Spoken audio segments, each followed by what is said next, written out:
Hey guys, it's Sakuems. Welcome back to my channel. If you're new here, hello, my name is Emily. I'm a French artist and YouTuber. In this week's video, I'm going to do a watercolor speed paint into my Moleskine notebook, and I'm going also to do a Q&A. I've asked you guys on Instagram this morning, actually really last on this, if you have any questions about my art or my personal life or myself. And yeah, so I will just get right into it. But before I jump into the Q&A, I want to say that I have an Etsy sale going on.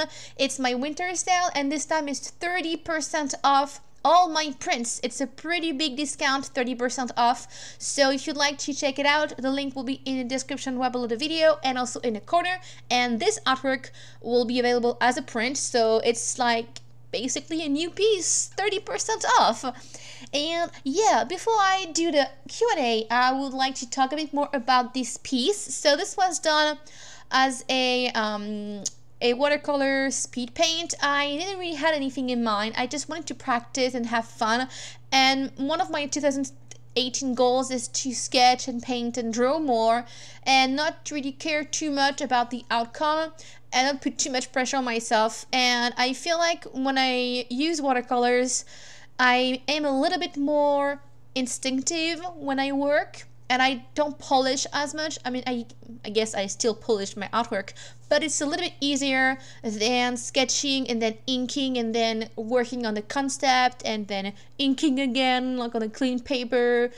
I spend too much time preparing my artwork, and when I am actually working on it and coloring it, I feel like it loses a bit of this raw feeling that I really like. So this piece that you are seeing right now is one of the pieces that I feel like, to me, is very authentic and genuine, because it's all done on the paper with no like pre-sketching or anything like that. It's from start to finish on the same paper. And I also really like these kinds of videos because basically it's a very steady shot and you see the artwork from a blank page to a complete finished piece without having to change angles, and it's almost magical when you see it at a very like high speed, to see all the pieces, all the things come together.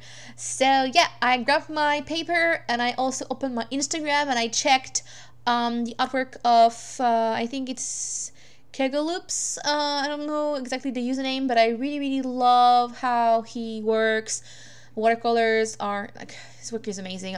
And I just scrolled down and I found like a little face that I really like, and I also found some shapes, and I wanted to incorporate more like graphic elements in my artworks and not always just go for flowers. So I tried my best this time. This is a little bit new to me. I also work with a limited palette, and yeah, so I just, like I said, I I scrolled through Instagram and I found like 2 pictures that I really like, and I decided to sketch. And then I was happy with my sketch. I put my phone down because I didn't want to get too inspired, I suppose, by the work of someone else. I also want to make it mine. So I just used this as a base to have an idea, and then I work with it. So there's nothing really amazing about the piece. I really like mesmerizing character that has a little bit of conceptual feeling and a sense of style. This piece is called Diamonds because of the shapes. Like, how original. But yeah, I mean, I don't have a lot of things to say about the piece. I enjoy working on this. I've used, like I said, a limited palette, mostly blues and purples, and also my gold paint in the end, and like a bit of wash. And also the shading on the face was a little bit tricky for me, but I usually try to mix different tools anyway, so it was okay. I've used my watercolors, I've used also some gouache that I bought recently, but it's not really like the best quality, so it's kind of hard. And I topped that with my colored pencils. I've used the luminance pencil because I have a lot of like skin shades basically, and also one of the Prismacolor pencil that I have. I only have one, and it's like a grayish lavender, and some of my polychromos and a black pen. And I think that's it for the tools. I really like how the piece turned out. It's it's like colorful because it's still what I usually do, but it's also a little bit different, and I really want to make more of those because I think I'm going to do like a series of artwork and put them in my shop, because I really basically I need some money to get like a new laptop and to have also a bit more like funds to prepare a convention. And so I'm hoping by doing a series of artworks I will have enough money to do so. So yeah, that's basically what I wanted to say about this piece. Now let's get on with the Q&A. So the first question is from Rinse Colors. How do you proceed from making your art for yourself to selling your art? If you do want to sell your work, I can do an entire video about it, but I will give you a few tips that basically worked for me.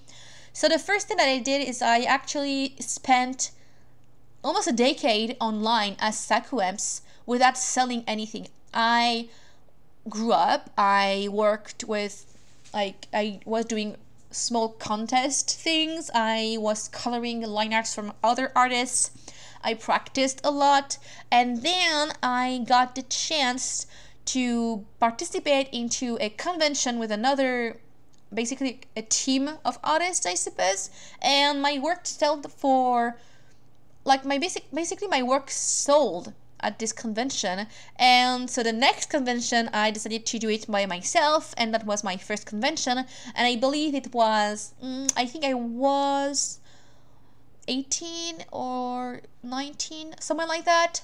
So about 6 to 7 years after my first online post, I was able to sell for a few, nothing fancy. I was selling for like $3 to $4 my prints and such, and it was my first time. And then I decided to pursue that, and I started to do more convention, and I also wanted to do commissions online, and it took a while, but I didn't really decide to sell my originals. It took a really long time. I sold like one or two, and then I stopped, and I worked. I went to graphic design high school, and I went to fine art school, and then basically around the age of 20-ish, I started to work as a freelance artist for a company.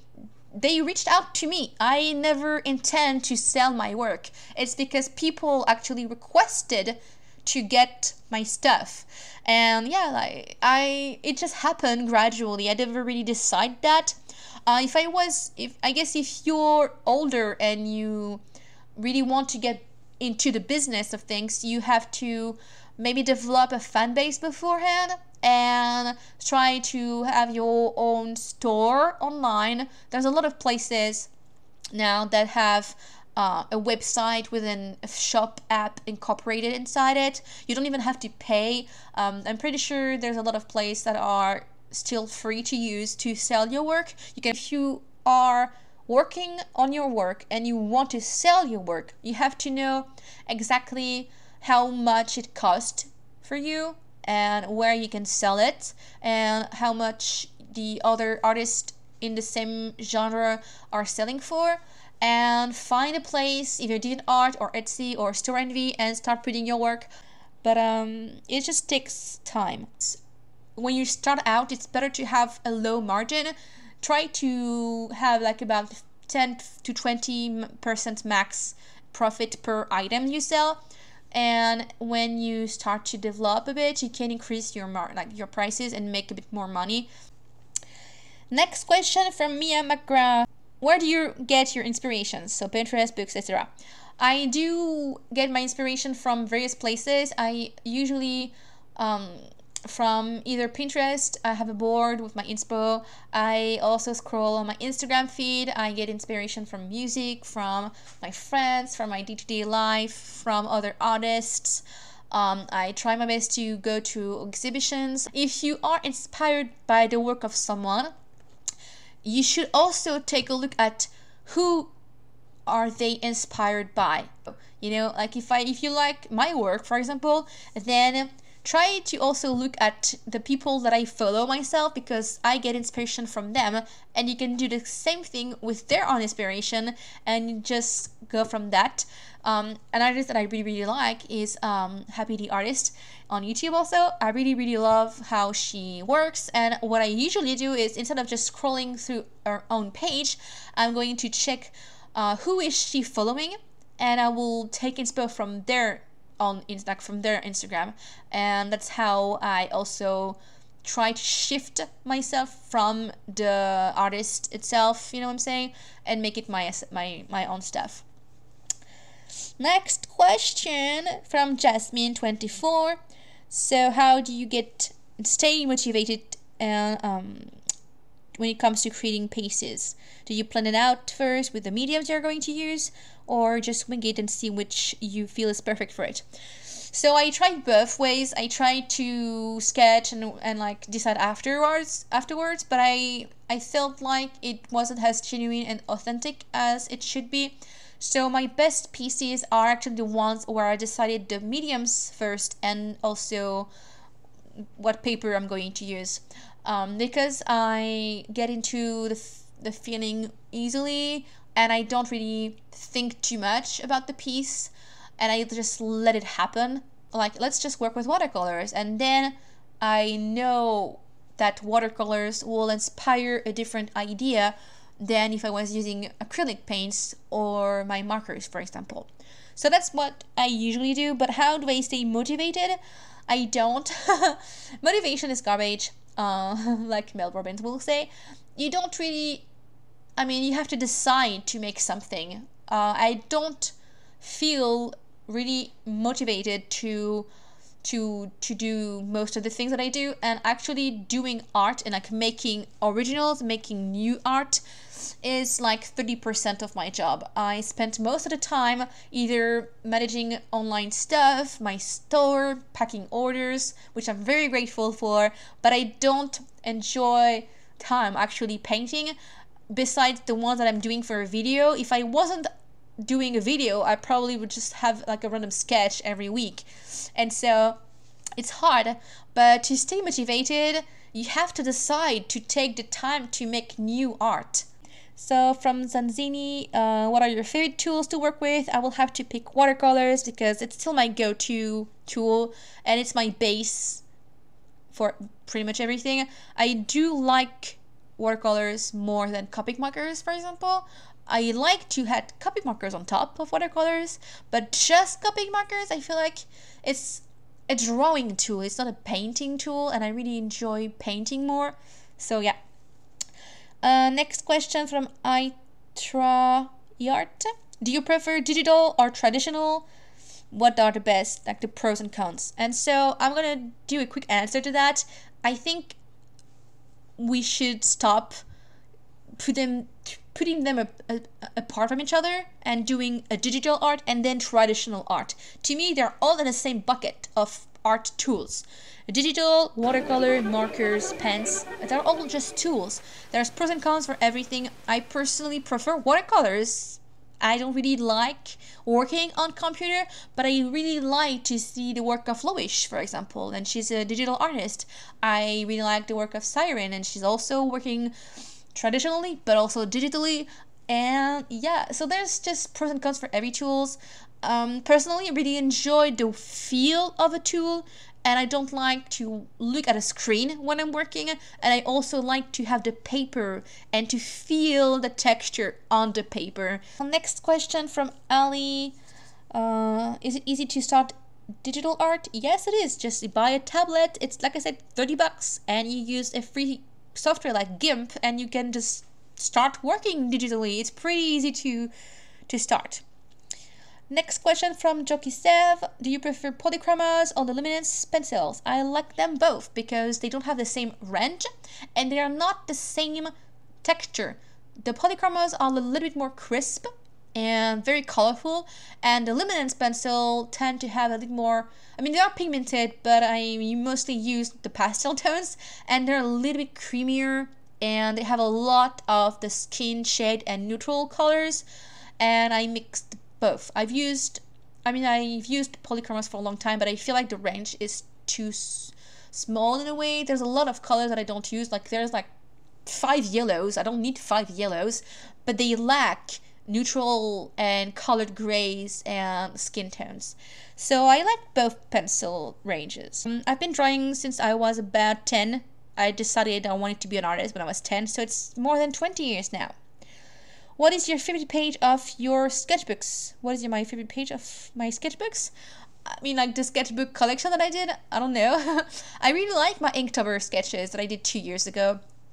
Yeah, if I had to pick. Is there something that you can't stand drawing? Feet. Who likes to draw feet? Just tell me in the comment section. Who likes to draw feet? They're impossible to draw. They're weird looking. No matter the angle, they look bad. I don't like to draw feet. That's why I only do portraits. So the last question is basically from Matthew Rose, and she asked, from basically all the years that I've been doing art, do I get more inspiration from my good moments or my bad moments? And I haven't really got a lot of bad moments, but I know that now. Basically, next question. My question is kind of strange, but what do you think your art would taste like if it was food? Not cheese. This piece could probably taste like blueberries. That's just what it is. I think most of my work would pretty much either be raspberries or blueberries because I use a lot of pinks and blues. And yeah, I don't think I'm able to create when I feel bad. I'm a happy person. I'm trying my best, but I only do art when I'm happy. And so I do get inspiration from my dark side, I suppose, but I mainly just work when I feel good. So I would like to, yeah, I'm basically saying that I mainly and pretty much exclusively get inspiration from my happy moments, not my sad and depressing ones, because I don't really like the outcome of the artworks that I'm making when I feel bad. So yeah, that's basically it. Thank you for watching, guys. It's a longer video than usual because it's a Q&A, so it's always kind of longer, but if you watched everything, then thank you. I really appreciate that. This is the finished piece. I enjoyed working on this. It took a while. I think I spent at least 3 hours on this piece, but I really like the outcome. So the original is available in my Etsy store as well as the prints, and like I said, there's 30% off. So yeah, check it out, and if you have any suggestions for future videos, then post a comment below and tell me, and I will gladly do it. And I think that will be it. Thank you so much for watching, you guys, and I'll see you next week. Bye bye.